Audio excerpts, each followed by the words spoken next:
మావోయిస్టుల మృతదేహాలకు పోలీసులు సామూహిక అంత్యక్రియలు చేశారు. మావోయిస్టు చీఫ్ బసవరాజ్ సహా 8 మంది మావోల మృతదేహాలు దహనం చేశారు.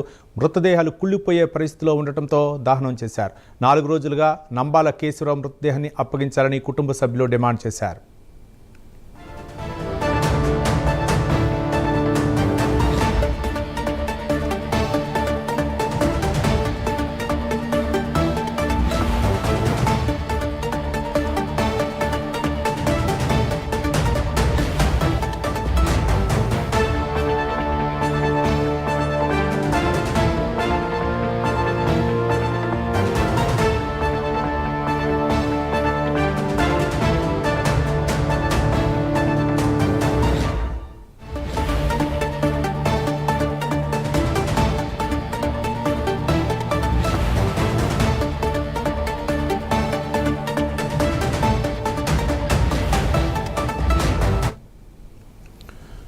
మావోయిస్టు మృతదేహాలు కుటుంబ సభ్యులకు అప్పగించాలని డిమాండ్ వచ్చింది. ఈ నేపథ్యంలో మావోయిస్టు మృతదేహాలు కుళ్ళిపోయే పరిస్థితిలో ఉండటంతో పోలీసులు సామూహిక దహనం చేశారు.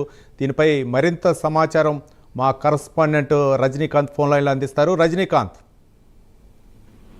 రవి, ఛత్తీస్గఢ్ రాష్ట్రం నారాయణపూర్ జిల్లా అబుజ్మడ్ మాదడులో గడిచిన 4-5 రోజుల క్రితం భారీ ఎన్కౌంటర్ జరిగింది. ఈ ఎన్కౌంటర్ లో పిఎల్జే బెటాలియన్ సంబంధించిన మావోయిస్ట్ పార్టీ సంబంధించిన కీలక నేత, మావోయిస్ట్ పార్టీ అగ్రనేత, కార్యదర్శి, మావోయిస్ట్ పార్టీ జాతీయ కార్యదర్శి నంబాల కేశవతో సహా 28 మంది మా కీలక మావోయిస్టులు కూడా మృతి చెందారు. కీలక మావోయిస్టులు మృతి చెందిన సందర్భంలో కూడా మావోయిస్టులకు మృతి చెందిన తర్వాత నంబాల కేశవ్, దీంట్లో పార్టీ కార్యదర్శి ఎవరైతే నంబాల కేశవ్ మృతదేహాన్ని అప్పగించాలా లేదా అన్న విషయాలపై కూడా ఇటు ఛత్తీస్గఢ్ పోలీసులు, ఇటు ఆంధ్రప్రదేశ్ పోలీసులు కూడా అతని స్వగ్రామం శ్రీకాకుళం జిల్లా సంబంధించిన పోలీసులు, శ్రీకాకుళం జిల్లా సంబంధించిన పోలీసులను కూడా వాళ్ళ కుటుంబ సభ్యులు కూడా ఆశ్రయించారు. ఎస్పీ దగ్గరికి, శ్రీకాకుళం జిల్లా ఎస్పీ దగ్గరికి వెళ్లి ఆ కుటుంబ సభ్యులు ఛత్తీస్గఢ్ లో మృతి చెందిన తమ కుటుంబ సభ్యుడు నంబాల కేశవ్ మృతదేహాన్ని అప్పగించాలని వాళ్ళకి అర్జీ పెట్టుకున్న సందర్భంలో కూడా అక్కడ పోలీసులు కూడా అర్జీని కూడా నిర్ద్వందంగా తోసిపుచ్చిన పరిస్థితి.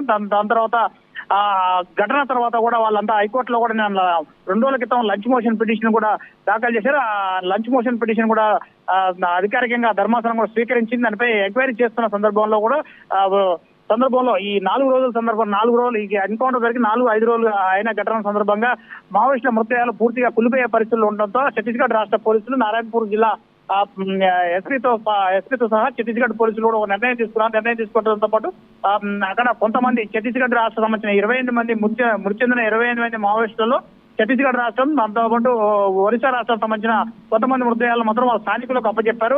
వరంగల్ సంబంధించిన ఒక మావోయిస్ట్ సంబంధించిన ఒక మృతదేహం, రాకేష్ కూడా మృతదేహం కూడా అప్పగించినట్టు కూడా తెలుస్తుంది. మరోపక్క ఈ నంబాల కేశవతో సహా మిగతా 8 మంది మొత్తం మృతదేహాలు, 8 మంది మృతదేహాలు కూడా ఈ తెలుగు రాష్ట్రాలకు సంబంధించిన వాళ్ళు కూడా వాళ్ళ మృతదేహాలు కూడా ఇంతవరకు అప్పగించకుండా ఈ రోజు దహన సంస్కారాలు ఏకంగా ఛత్తీస్గఢ్ సంబంధించిన నారాయణపూర్ పోలీసులు అక్కడే దహన సంస్కారాలు కూడా అంతిమ సంస్కారాలు నిర్వహించిన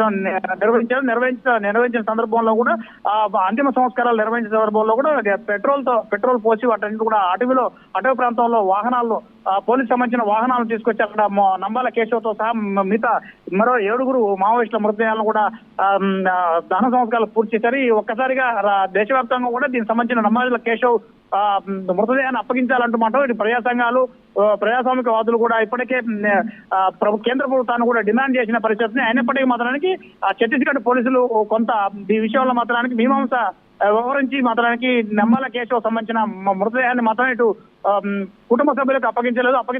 అప్పగించకపోవడంలో కూడా కొంత ఆంతర్యం కూడా ఉందంటూ తెలుస్తున్నారు. దాదాపు ఇప్పటికే నంబాల కేశవ్ పై కూడా సుమారు ఛత్తీస్గఢ్, ఒరిస్సా, తెలంగాణ, ఆంధ్రప్రదేశ్ 4 రాష్ట్రాల్లో కూడా సుమారు 27 కేసులు ఉన్నాయి. 27 కేసుల్లో కూడా కీలకమైన వ్యక్తులు, దాదాపు మాజీ సీఎం చంద్రబాబు నాయుడు, ప్రస్తుత ఆంధ్రప్రదేశ్ సీఎం చంద్రబాబు నాయుడు అలిపిరి ఘటనలో ఆయన క్లైమర్ మోన్లతో పేల్చిన ఘటనలో ఆయన కీలక సూత్రధారిగా ఉన్నాడు. దాంతోపాటు బలిమేల ఘటనలో కూడా